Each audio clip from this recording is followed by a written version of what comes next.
पहाड़ों के बीच बसा एक छोटा सा गांव था, जहां जयान नाम का एक लड़का रहता था। वह बहुत ही शांत, मददगार और हमेशा मुस्कुराने वाला था।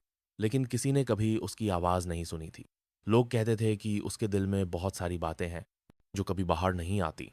एक दिन जहान जंगल के किनारे खेलते खेलते एक अजीब सी जगह पहुंचा, जहां एक पुराने पेड़ के नीचे उसे एक पुराना चिराग मिला।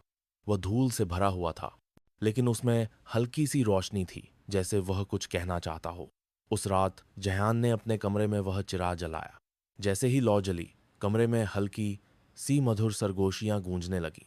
ये डरावनी नहीं, बल्कि प्यारी और संगीत जैसी आवाजें थीं।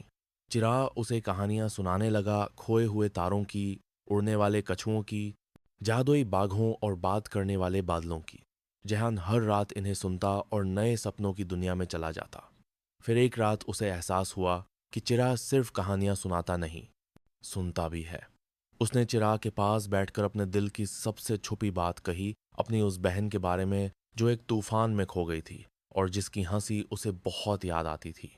चिराग की रोशनी और तेज हो गई और फिर एक नर्म सी सरगोशी आई। वो तुम्हारी आवाज सुन रही है। जयान की आंखों से एक आंसू बहा, दुहक का नहीं, सुकून का। अगले दिन जयान गांव के चौराहे पर पहुंचा, जहां बच्चे खेल रहे थे। हाथ में चिराग लेकर वह सबके सामने खड़ा हुआ। लौ हल्के से थिरक रही थी और जियान ने पहली बार अपनी आवाज में एक कहानी सुनाई, उस चिराग की जो दिलों की सरगोशियां सुनता था। सारे गांव वाले चुपचाप सुनते रहे और बच्चों की आंखों में जादू सा था।